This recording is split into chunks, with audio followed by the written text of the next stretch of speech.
Dishonorable Mention is brought to you by 813area.com. 813area.com is the place to go to see where to go and what to do in all of Hillsborough County. Whether it's the best events, the newest restaurants, or where to be in Tampa Bay, 813 Area is your resource for everything happening around town. For the latest on where to be in 813, check out 813area.com. Dishonorable Mention is now on social media. Follow us on Facebook, and we're at Dishonorable Pod on Twitter too. Next week, we'll start taking questions from Twitter because y'all have been an amazing part of this. Thank you.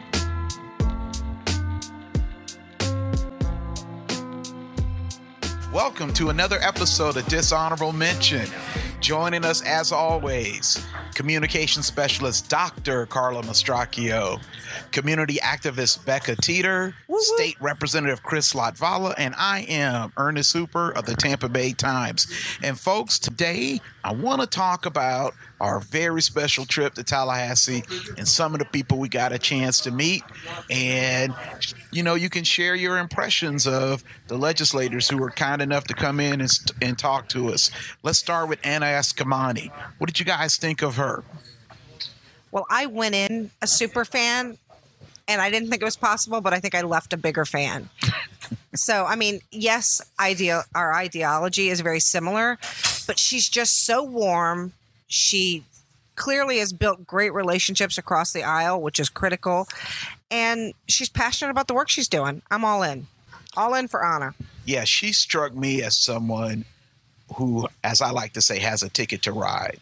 I don't think the State House will be her last stop politically. I could see her possibly going on to a congressional seat, certainly a state Senate seat after she's term limited out of the House.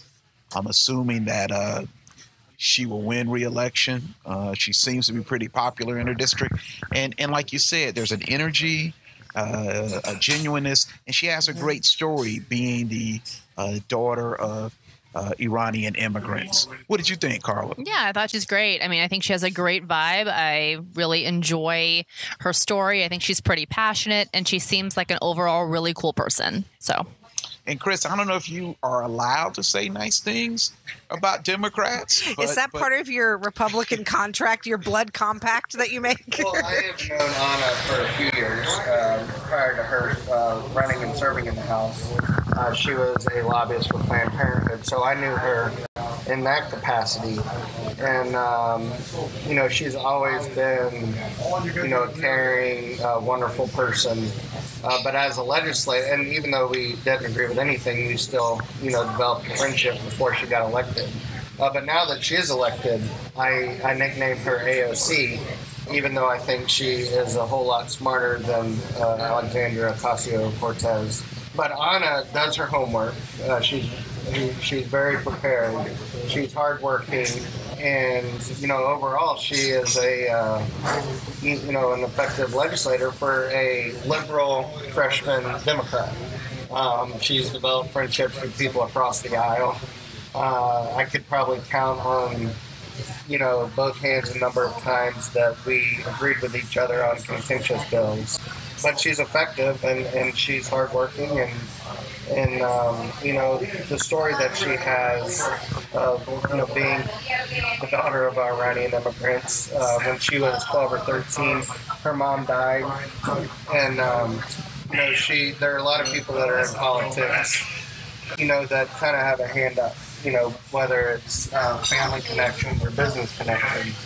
But Anna has gotten to where she is completely on her own. And I do think that the Florida House will not be her last stop in the political arena.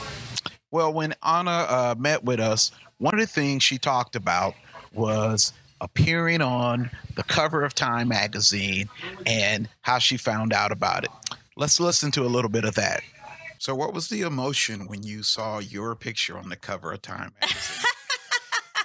That's a really funny story, actually. So we were in the district driving to Rollins College, which is a liberal arts school in District 47. And I was on the phone. At the time, I still worked at Planned Parenthood. So I was balancing, campaign stuff and work stuff and just trying to make it all happen. And I was on the phone for work stuff when a reporter called me from the Orlando Sentinel, and I couldn't pick up because I was on the phone. So I just texted him and I said, "Hey, I'm so sorry. I have to call you back later." And he was like, "Oh, just want to get a quote about you being on the cover of Time."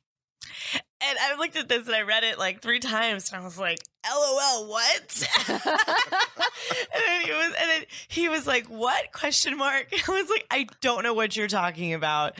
And he just sent me the screenshot and I was still on the phone. So I really couldn't scream, but I was just like shocked in the car, That's like really completely cool. shocked. And then once, I got off the phone, called the reporter back and was like, you literally broke the news to me. So it was a pretty special feeling. I mean, again, I come from such humble beginnings. There's nothing that really makes me unique, compared to everyday Floridians. Like that's my story too, right? So I think to run for office as a first-time candidate, to raise more than $500,000 as a first-time candidate, to get that type of mention on the cover of Time magazine, it's pretty meaningful, and it speaks to, the power of coming together for issues that you care about, because it's never about me. I'm just a facilitator. I'm only a hero if I have to be. So that was Anna Escamani. If you would like to hear the full interview, feel free to find that podcast. You can go to our page on 813 Area, or you can find it wherever you listen to your other podcasts, Spotify, iTunes, Stitcher, all of those places. Meet all your needs. Yes. So another person we got a chance to talk to was Byron Donalds. And when he walked into the room, I'm not going to call out any names. Watch it, buddy. Watch it. I know where you live. But some of the women in the room acted like a rock star had just walked in. Don't call us out like that. What the hell? I didn't call you out. I said some of the women, as if there's that narrows it down to any. Oh, wait. Well, there were a few others not currently on the podcast. I can call her out. Would that be okay? Yeah, you can pour some out. Yeah, you can totally call her out. It's cool. So for people that don't know what he looks like, my nickname for him is Big Poppy, because I think he looks like David Ortiz. That is not accurate. Yeah, I don't think that's right. This is the David Ortiz beard. Okay, Just because you have a Listen. beard doesn't mean you look like David Ortiz. correct. You're Okay. He is an incredibly handsome man, very poised. Remarkably, we did find common ground, which when I read his resume, I did not expect. But that's the magic of this podcast. He's a great guy, and his story is a pretty powerful one too. I'm a big Byron Donalds fan. I'm shocked. Yeah, he, in his physical appeal is similar to mine. He's 6'3". I'm 5'6". We weigh approximately the same. He is slightly younger than I am by about, 12 or 14 or 15 years. But still, we're both like really handsome guys. I'm sure you. But he doesn't light up the room the same. No, we are not. No. It ends with the physical similarities. I don't know how they got the only African American that lives in Naples elected to office. That's what I want to know, how that happened. That was Next time. Some folks in the Republican Party vote for the best candidate, regardless of whether they're a man or a woman, or black or white, or yellow or green. And we just vote for the best person. really Well, okay.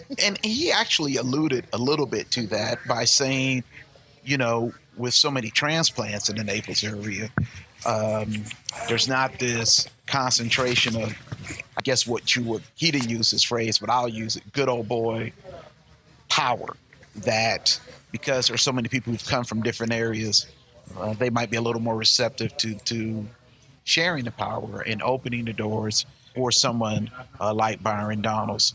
So when we talked to Byron Donalds, one of the topics he spoke pretty passionately about was trade schools, community colleges, and traditional universities. Let's listen to that clip. So as a higher education professional, I mean, I get the kids that come to me right out of high school, and sometimes they don't really want to be there. They're like, well, I'm here because I'm told that I need to go to college, and looking and kind of rethinking that path from K through 12 into higher education is something I think the state is dealing with. So how do you feel about trade schools, about community colleges, about, a bridge program from trade schools to community colleges to, regular 4-year universities? Like what are your thoughts on making sure these kids go from K through 12 to something else and that prepares them for, life, whatever that means? Like, how do you I've become probably the biggest advocate for the all of the above strategy in education.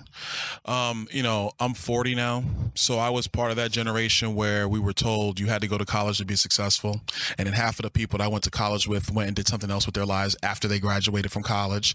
And they're not even using the degree they went to college for, but they have one. I think that one of the other major areas where we really messed things up the last 30 years in education was this massive superhighway towards college at all costs, because it's really hurt us with respect to people who are actually working in trades. You have electricians who are making 6 figures after 2 years of apprenticeship. You have guys who can go and be a auto technician at a car dealership, and they're making $75,000 a year, while like a year after graduating high school. And then you have the same college student who went and milled around in college, not ready to be there, not sure what they want to do. They got a degree in, humanities or English or communication or whatever they majored in, and then they're making $44,000 a year. That is the system, which we kind of talked about a little bit earlier. That is the system deciding for everybody what's best. And then now we've been down the road 20 years being like, well, you know what? That really wasn't the best thing. So that's why I'm even more so an advocate for an all of the above strategy. So if it's bringing trade schools and technical schools back into the fore, bringing those things back into educational environments, that's exactly what we need. We, in the weirdest way, we actually had it right more so 40, 50 years ago. So that was Byron Donalds. And if you want to hear that full interview again, you can find that podcast where you find all of your podcasts and listen to the complete interview. We had a good time talking to Byron. Carla, what did you think Byron brought to the table on the podcast? Yeah, I thought he was really good. I thought he was really engaging, and I didn't expect for him to be as charismatic as he was. So, and that's not a knock on him. I think he was a great guy, but I think he had a really powerful presence that I think you could only experience in person. And I thought he was pretty great. It's pretty cool. On the Republican side, he is one of the best debaters that we have in the Florida House in the Republican conference. He's given some of the most eloquent speeches that he just thinks of off the top of his head. They're not necessarily written down or prepared, but he's wonderful at that, and he's one of the people that we have closed some of the bills and be one of the last debaters on the Republican side. Yeah, I think he is pretty eloquent, but just to be clear, we are not in agreement in terms of his support of school vouchers going to private schooals. I'll just speak for myself because Becca, you're quite capable of speaking for yourself. So Becca supports vouchers sometimes, just not all the time. Okay, let me just clarify that really quickly before I have my Democratic card taken away. My biggest issue with vouchers is that I believe, one, the schools on the voucher list are subpar overwhelmingly. I would say for every good one, there's 1 to 2 that's questionable in my research. How would you rate Academy Prep? Academy Prep is the exception. Academy Prep is a formula that has been proven to work, and it does not discriminate based on religion, whether your parents are gay. They don't disqualify gay children. They don't kick out Muslim kids. They have a very specific mission, and they honor it. So I'm at peace with that. I just the other stuff is problematic. Yeah, and my question, and Chris, I wish you'd take this back to your colleagues. They keep talking about failing schools and giving these parents a chance to take their kids out of those failing schools. I never hear them talk about fixing the failing schools. I never hear them talk about the kids whose parents aren't going to be engaged, who the kids who didn't win the parent lottery. What's going to happen to those kids? I think we're going to find out, because there's every indication that Governor DeSantis will sign the latest voucher proposal into law, and we have every reason to believe that this time the state Supreme Court will uphold it. But I think there has been times, and there has been bills that we have done that tries to help out failing schools. In the Schools of Hope bill that we did a couple years ago, there was a component in there that school districts could use grants to use those dollars for their struggling schools. In this year's budget, we allocated an additional $242 per student increase over what it was last year, which in comparison in recent years, it's been about a $100 increase.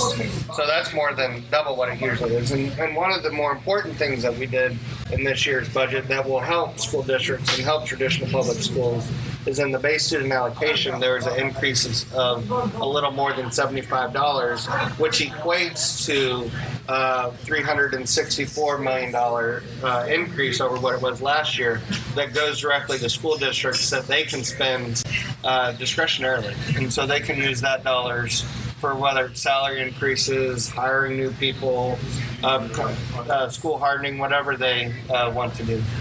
And then the legislature on top of that allocated mental health dollars, hardening dollars. Let's just hope that trend continues, because, as you know, the state has some ground to make up in terms of how they fund traditional public schools. And while you're sending memos up to Tallahassee through Chris's friends, can you please tell them to leave the local school districts and school boards alone? Let's keep government local and stop the overreach. Please and thank you. Home rule. All right, so another person we talked to in Tallahassee was Steve Shell, Democratic political consultant, one of the people credited with helping President Obama win Florida in 2008 and 2012. Winning Florida was pivotal to President Obama spending 8 years in the White House. I was really impressed with Steve Shell. What did you think? Well, Steve is one of my favorite people up here. He's such a good dude. We've been friends for several years. But whether it's Republican or Democrat, he is universally liked and respected. I just pictured Chris being quoted, "He's a good dude." Plenty of people in Tallahassee that aren't good. No, that is very true. He was a good dude. He was really good. I think he is a good dude, and he came across as very affable. I could understand how he could build support on both sides of the aisle. What did you think, Carla? Steve Shell? I think he's great, and I love his approach to strategy and leadership, and I just think he's an overall solid individual. You know what I think's interesting about him? Well, one, he was my husband's favorite of all the interviews. Chip felt it was too Really? short. Why? He just found him to be so sincere. He is very sincere. He's very interesting, too. And intellectual. And he really liked that, his story about his relationship with Chris. He just found it all to be great, and he just wanted more. He wanted more Steve Shell. But what I think is interesting is Steve is like no one else I've met that's involved in politics. How so? That's interesting. He's not wound nearly as tight. He's a pretty chill dude. I've never met anyone else who does what he does that's not wound super tight and doesn't seem over caffeinated. And he's just kind of like, he's much more chill. He has a very different demeanor, and maybe that's why he's so successful. Yeah, he's a good dude. He's a good dude. Well, and I know he will continue to work in that arena. I know he will continue. He mentioned that he may be getting back into helping some specific campaigns. But when you are one of the people credited with helping someone who became the first African American president, you got a legacy to ride on. You can relax, you can chill, because You were part of that team. Another interesting thing about Steve Shell is that has traveled all around the world helping with different campaigns. And so we asked Steve about the most exotic delicacies he's had during his international travels. Here's what he had to say. What is the most exotic delicacy you've ever had? So I've had a couple interesting ones. So I was in Windhoek, Namibia, and Windhoek is about the same size as Tallahassee. It's the capital of Namibia. It's a beautiful, beautiful city. And the last night we were there, we went to a cool little restaurant in the township, and it was sort of pretty typical. You sort of think of sort of African township restaurant, dirt floor, and sort of thatched hut. No, it was outside, sunset. I mean, just absolutely beautiful. And so they had sort of group ordered for us. So they bring to us a table appetizer, and the appetizer was literally just a goat head. Oh my God! Grilled goat head. So that was it. Followed up by chicken feet soup. So literally sort of chicken feet. So I've had that. Let's see. I've had iguana in the Philippines. I saw some people in Miami, but yeah. So iguana's not bad actually. It's got to have gator. It's pretty similar to that. What I will not do is they have this very odd delicacy in the Philippines called balut, which is basically a boiled chicken egg, but the chicken is like 10 days old inside. It's like a street food. I refuse to do that one, but I've had durian, which is the most nasty fruit in the history of the world. People either love it or hate it. Most people hate it. I hate it. In fact, the durian smells so bad that if you go to a hotel in Southeast Asia, typically you have to put down a durian deposit. Like it's $100 or something if you eat durian in your room because they can't get the smell out of it.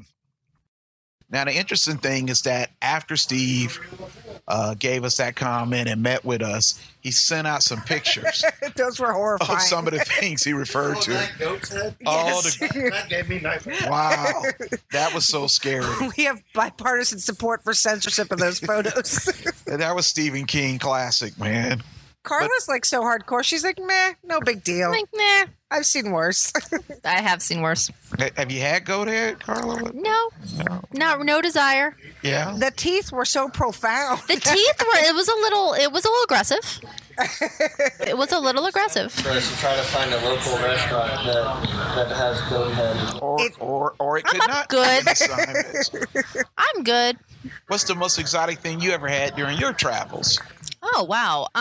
Was his name Fabio?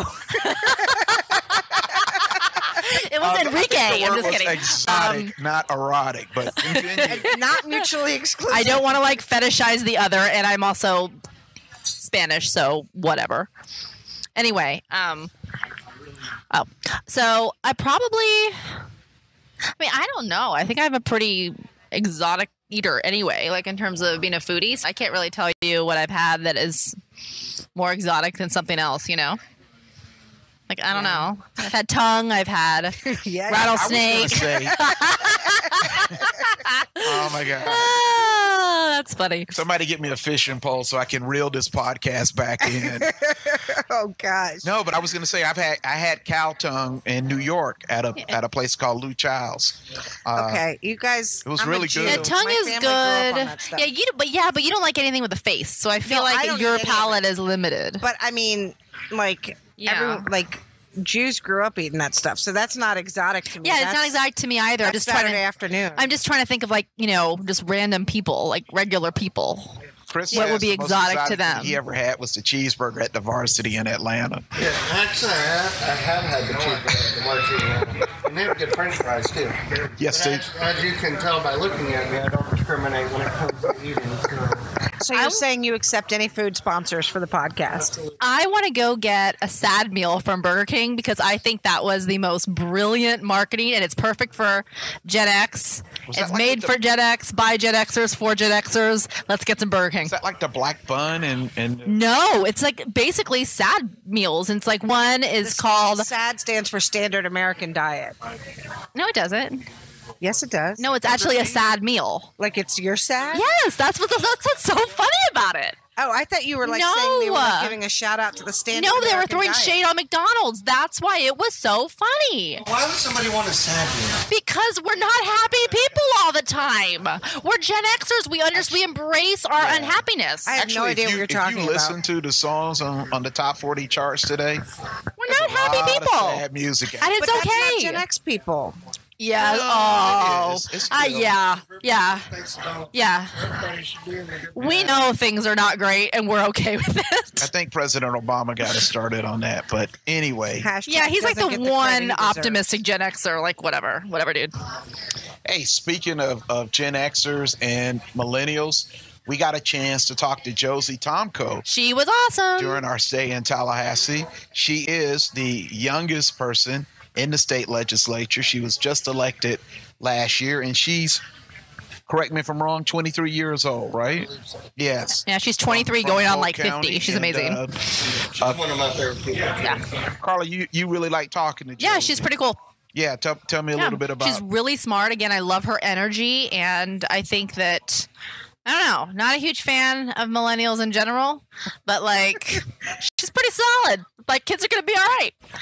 You know what I loved about her is she just was so poised and she was so proud of her personal story. But yet, while somebody with her background might not seem relatable, I found her so relatable.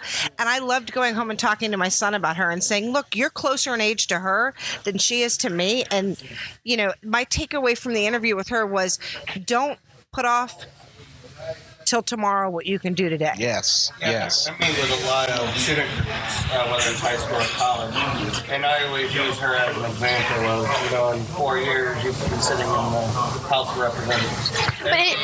The Republicans in Tallahassee have quite a few younger female members. So Yeah, you're saying so- to be good, you got to be a female. Okay. Thank you, Chris. I agree with I that. don't even think that she. I'm just Like teasing. our younger generation.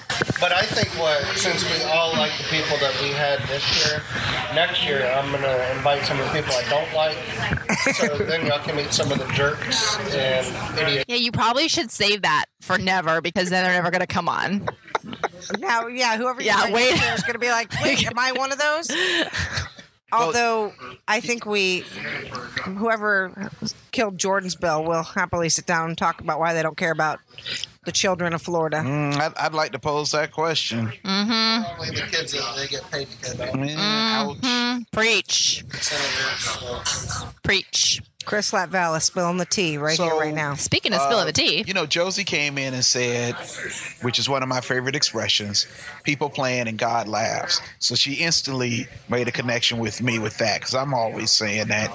You guys know I'm a huge believer in serendipity and some kind of higher power impacting our lives. And this is the perfect time to mention Deneen because that's a serendipitous story that I You will never brought it up. tell on the podcast. Just wanted to get it out of the way. That's I would just like to Interesting. say, It was almost Josie's age back in the 84s, 85. I think Listen. Josie was a little older. Ernest and I went to a luncheon for JWB last week, and several people at the table were like, tell us about Deneen. Unprompted, I might add. That is fantastic. So, One day we'll have her on the show. One of the things Josie Tomko talked to us about was her bill that would help police dogs. Let's hear what she had to say. I know you have a very important one having to do with police dogs. Yes, so I'm super pumped that on Wednesday the governor's actually signing my first bill into law with the Senate, and that is a bill that increases the criminal penalties for killing a canine in line of duty. That is amazing. Well, thank you. It unfortunately had to come after so many tragedies happening. Absolutely. But there is a woman in Jacksonville, Debbie Johnson, and after Fang, the canine in Jacksonville, was killed, she started Canines United. And so she has been advocating for this for a time. And so she got with Senator Aaron Bean and Representative Cord Bird, and they reached out to me and said, hey, we would like you to take this on. And so I was just very privileged that they let me come in and help advocate for that. That is And- such a wonderful And when thing. the bill would get heard in committee, there would be several canines that Yeah, were on duty constituents. Oh, yeah. that would show Yeah. up to. We had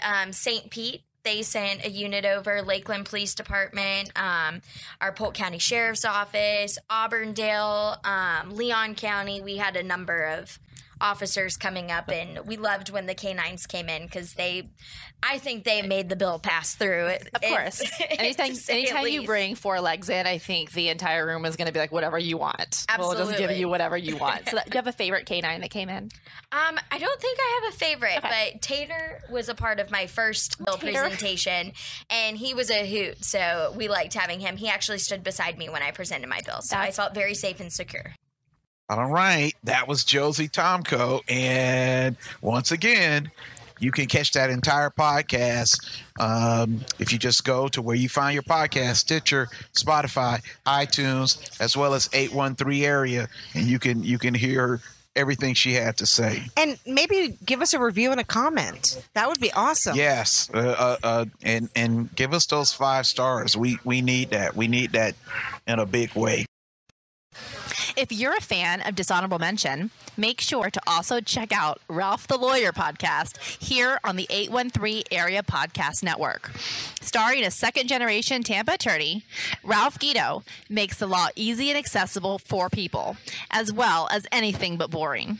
With a menagerie of guests and his staff, Ralph and friends talk about everything from employment issues for women to whether or not you should cooperate with the police during a DUI check. It starts about the law, but it's way more fun and interesting than a statute book. Subscribe in iTunes, Stitcher, or wherever else you get your podcasts. Finally, I got a chance to go in and talk to Commissioner Nikki Freed, the state's agricultural commissioner, and enjoyed that. I miss you guys. I wish we all could have jumped in and talked to her, but they wanted to have a one-on-one interview. But she was really thoughtful about, her being the highest ranking Democrat in the state, the 4 W's that helped propel her into office. 3, of course, was weed, water, and weapons. The 4th was being a woman. Weapons. Weapons. Thank you. Weed, water, weapons. And it's interesting. She has brought some efficiency to that office in terms of how they are processing conceal and carry permits. So she's doing terrific on that. She's also, trying really hard to bring a little more collegiality to the process in Tallahassee. She feels good about that. And she talked about smokable marijuana and getting the laws changed so more people who need medical marijuana can get a smokable version. Let's hear what she had to say. I think you got kind of an assist from Governor DeSantis on the smokable marijuana issue. How's that going so far? Certainly we're very pleased that Governor DeSantis, one of his first issues out there and his first steps in leading and governing was to mandate that the legislature change the smoking ban by March 15th. And that, in fact, happened. So now patients all across the state of Florida have access to the purest form of this medicine. We still have a lot of work to do. The costs are still too high for our patients across the state. We still have a ban on some of our dispensaries in our local communities, which provides another step and another layer for patients to get access. And until it's time that we can actually get this to be affordable, it's not really accessible. And so we want to make sure that we are providing the type of access needed to our patients. So we have a lot of work to do, but we are definitely in the right direction. And more licenses were being handed out last week. We're hearing the Department of Health is going to be handing out another additional set by the end of this year. So we're getting there. It's slow. We're getting there. But we will continue to put the pressure on to make sure that we've got affordable access to our patients. So that was Nikki Freed talking about the marijuana issue and some of the other things she'd like to see done. It's not over yet. She'd like to see the state take some more steps to create access. Becca, what are your thoughts on Nikki Freed and the role she's played with medical marijuana? I think as the leading Democrat in the state, she's doing a great job. One thing, and I'm a ardent supporter of medical marijuana. I think that the proof is in the pudding. It helps a lot of people. Access is a little bit of a challenge and it's expensive, but I don't understand the argument for smokable marijuana. Can somebody help me with that? I mean, I'm fine with it being there. Is it because that's cheaper, so it's more access? I don't understand why that's such a Yeah, I think there's a fear that greater access to smokable marijuana will lead to people using it for something beyond medicinal purposes. I just don't understand why the fight for it. To me, if I was going to fight for something, so I want to understand the issue better, because if I was going to fight for something, I would fight for more ease of accessibility. Because right now, to get your card in the state, it's very expensive, and it's an out-of-pocket expense. So it's still a pretty privileged issue, and I wish the people who can't afford health insurance, who can't afford pharmaceuticals, this would be a great path. It's just very expensive. And so to me, that's a more pressing issue, but I may be missing something that I'm just not privy to. If we had smokable marijuana medically, would that make it easier, in your opinion, to have smokable marijuana recreationally? Or maybe that's I think that's the fear. Yeah. But you still have to produce your, I assume if you're hanging out or you get pulled over, I don't know exactly the legalities of it, but you'd have to show your card. So a card's a card. You can't be like, I'm gonna get back with you, or else I'm sure you receive a citation. I don't have a problem with it. It seems like we're fighting for the wrong thing, but there must be something to it that I just don't understand. Mm-hmm. All right, overall impressions of Tallahassee. I'll start by saying I didn't realize there was as much collegiality as we seem to find among the people we talked to and some other folks. But what was interesting is that the Tampa Bay Times had a story over the weekend that kind of questioned that collegiality in terms of the Democrats not fighting harder to slow down or impede some of the bills that the Republican leadership wanted to pass.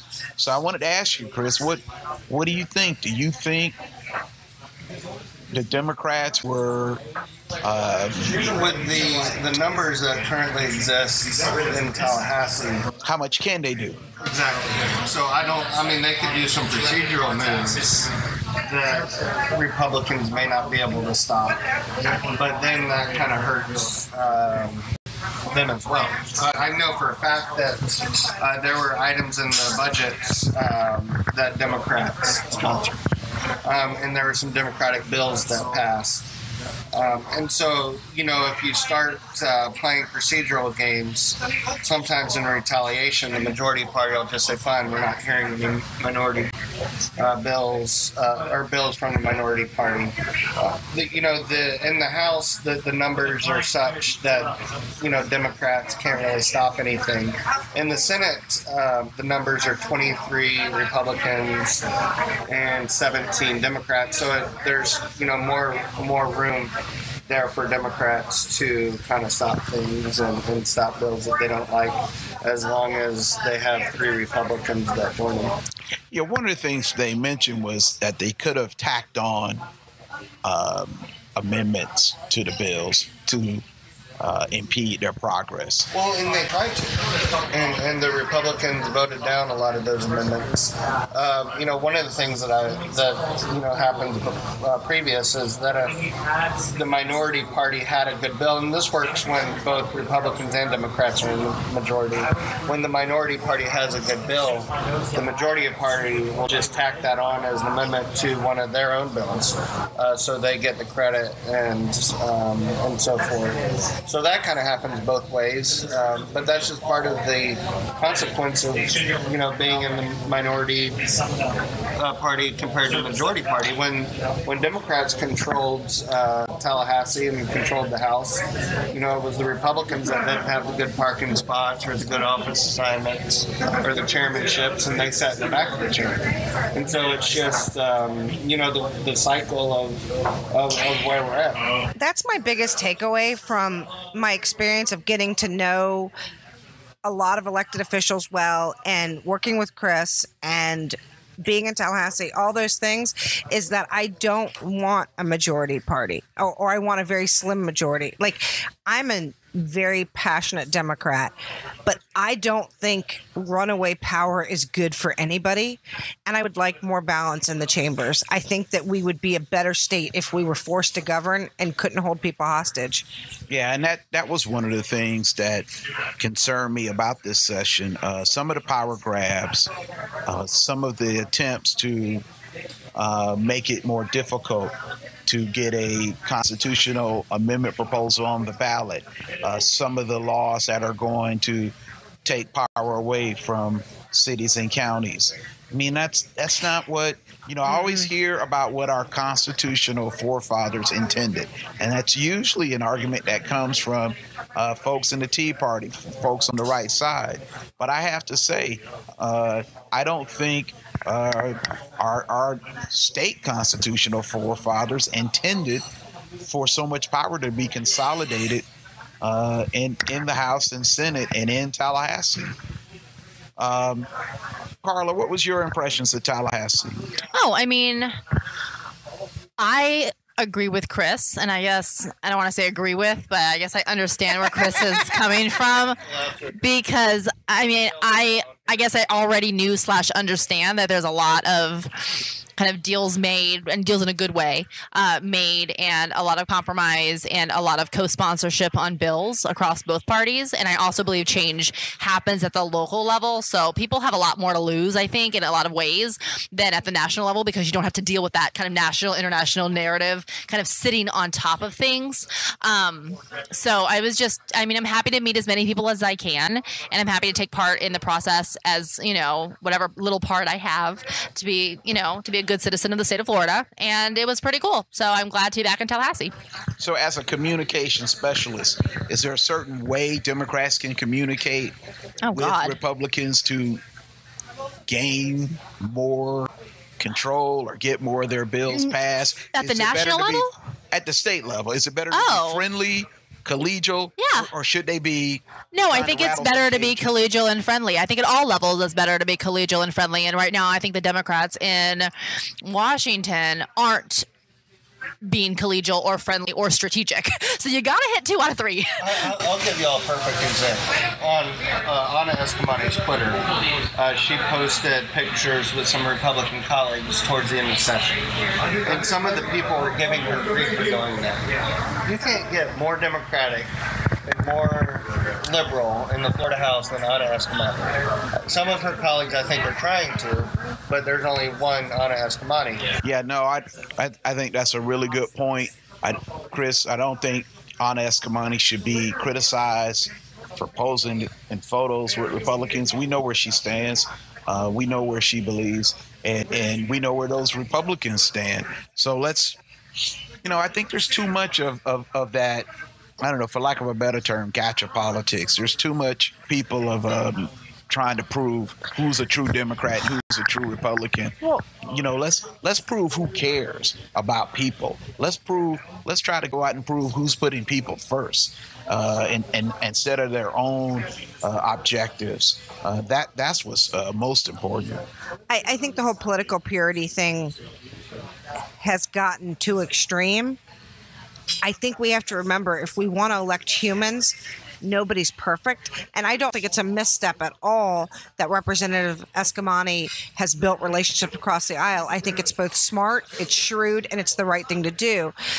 But again, 2 out of 3, Carla. Yeah. Got to be strategic. So I think it's ridiculous to especially when you're in the minority party, to not build bridges. I think if you don't build a bridge, you get stuck alone on an island. I'll give y'all a good story about the congeniality of Tallahassee. During the debate on the Guardian bill this year, there were numerous Democratic amendments that the majority party rejected. And Sheriff Jones, who has friends in respect for both sides of the aisle, had an amendment that had to do with bias among teachers and teaching doing some bias training, and I think it was implied bias, Unconscious bias. yeah. And during the debate on that amendment, one of the Republicans, made a statement about, teachers and house not being racist. And Chev, during his close of that amendment, got very heated and was yelling and, got very emotional. And he's not somebody that normally gets that emotional. And I didn't see what was said originally, but I saw his response. And right after he was done, he was, in tears. And there was a line of Republicans, at his desk, wanting to give him a hug and see exactly what was said and so forth. And so there's, there, at the end of the day, at least in the Florida House, there's respect amongst all of our peers, or just about all of our peers. Respect, yes, but we'd like to see that in some of the bills that you're passing. Yeah. So that was kind of my takeaway. Like, one-on-one, these are likable people. These are people I can talk to one-on-one. But, man, the end results have me longing for more. Yeah, you have somebody, and Representative Jones is a man of color. You have somebody talking about a struggle that many of us cannot understand, and yet it still was voted down. So while I think that's wonderful that he was treated with kindness, his genuine fears for children of color fundamentally went ignored. And that is a concern of mine. So it's a catch-22. Now, it may have moved you or made you feel differently, but it still leaves me concerned and disheartened. Because as you talk about all the time, one of your greatest tasks are protecting our most vulnerable. Yeah, no doubt. So let's close on a light note. I'm just going to pull a question out of thin air that I haven't even thought about. Someone comes to visit you here in Tampa Bay. Where do you take them to eat? What's the native cuisine that you have to share with them? The native cuisine? Well, I think it depends on where they like to eat. If I'm, gonna be... Chris and I had answers right away. Carla's like, well, I would ask them what they like. That tells you everything you need to know. I would ask them where they want to go. There's an article in the Times the other day about, yes. I think it was 23 new restaurants in Seminole Heights, so we might do a little foodie crawl through Seminole Heights. Y'all are all invited. And my friend Jacqueline, shout out to Jacqueline, just closed on a house. So we're going to do, and she has a rooftop. So we're going to do a champagne toast in her rooftop, but we're going to do a foodie crawl all through South Tampa. And we're going to end at her house. So I think depending on who it is where I would take them. If someone likes some real casual food, then I'm going to take them to get a double crab somewhere. But if they like something a little fancier, I'll take them to Haven. See, I think for me, there's some quintessential things. I think I would take anybody to Lenny's. That's a staple in an institution. And I grew up on Lenny's. So Lenny's would be important to me. Lenny's is good. And the Columbia. Lenny's is always so busy. Yeah, Columbia's good. I recommend. Baby. No lines, no waiting. Big Ray's. Yeah. Come with the Jewish Mafia. We'll take care of you. And the Columbia's good too. Yeah. The Columbia, to me, is my Hillsborough County pick. I realize that they have a location in Pinellas, but the Columbia is quintessential. And Lenny's, those would be my two choices. How about Cafe Pont? That's in the 727. It is. I excellent. love him. They have a killer Groupon. Yeah. That's wild. Yeah. And Armani's. I love Armani's. I love their rooftop kind of outdoor deck. And when it gets cold, they put the fire pit on so you can watch the sunset. That's nice. I guess we like classic stuff. There's so much good new things in Tampa.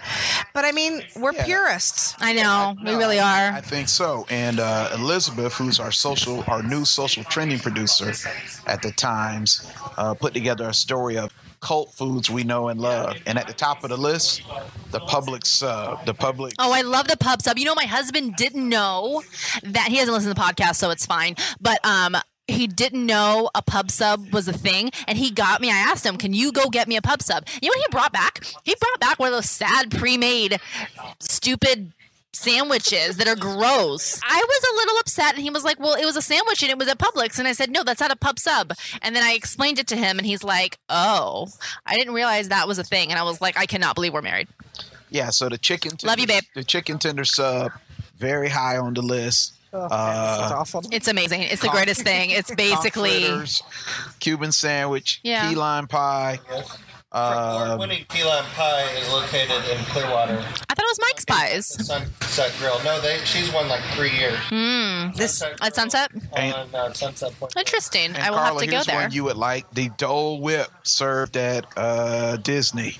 I love the dope. You know, they have Wine Bar George just announced a frosé, but it's Dole Whip based. It's pineapple based, and I it would looks like really to good. say, of all the wonderful supporters we've had, my favorite is Disney enthusiast Kent, Chris's childhood best friend. He just cracks me up with his comments on Twitter. I'm going to pour some out for Kent. Pour some out for Pour Ken. some out for Ken. Now that you mentioned him, he's going to tweet at us That would be great. He's my favorite. to have a Disney episode. We can all walk around Disney and share our experience. I think I can arrange for us to. I was gonna record an say. episode at Disney. We probably could. I know some media, Yeah. some PR people. I know over some there. people at the Dolphin and the Swan. I mean, and the guy who owns Wine Bar George used to be like the head guy there. So Carla knows all about Disney. Well, we're going to do a summer series of road trips. So if you want us to come to your establishment, just let us know. Yeah, holler. We got wheels. We'll travel. Today, by the way, we are at the attic on the 4th floor of Tampa Bay Wave and have enjoyed the combinations here and want to give them a shout out. they have amazing omelets. Yes. Great view. I saw you devouring one of those omelets earlier. They also cater. They will cater your birthday, your wedding, your corporate event, or your divorce. Oh, well, really? So Something if you- for everyone. It says it on the But- sign. but Like I'm literally apparently reading the not baby sign. showers. So If you need your divorce catered, I'm not sure quite what that looks like, but I'm intrigued. It's amazing. I've been to 3 divorce parties in my life, and they were all epic. That's from your divorce party. Yeah, we will totally podcast from your divorce party. Chris is just going places where there might be single sad women that up his Wedding odds. crasher. Wedding crasher. He's like, "Are you sad? Come to Like, Papa Chris." my name is Chris. I'm from the government, and I'm here to help. We all have our own niche.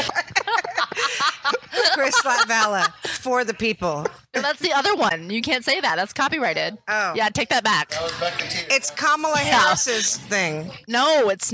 Listen, Does she really have the tagline for the people? hashtag for the people? Did they not Google? Because I kind of feel like that law firm. She might be getting I a love call John from Morgan. and Morgan. I love John Morgan too, but John Morgan is active in like 16 states. You would think if you're going to use. It's like all of the people's lobby. Lobby for the people. That sounds bad. No, that sounds bad. That sounds like you're doing something shady. We're definitely going to work on that. No, that sounds bad. All right, so that's a quick review of our favorite foods and some of the different parties that Chris wants to attend. If you're having that divorce party, reach out to us. And so from here on at the attic on the 4th floor of Tampa Bay Wave, want to thank all of you guys again. You know I love you, and that's another episode of Dishonorable Mention. Bye.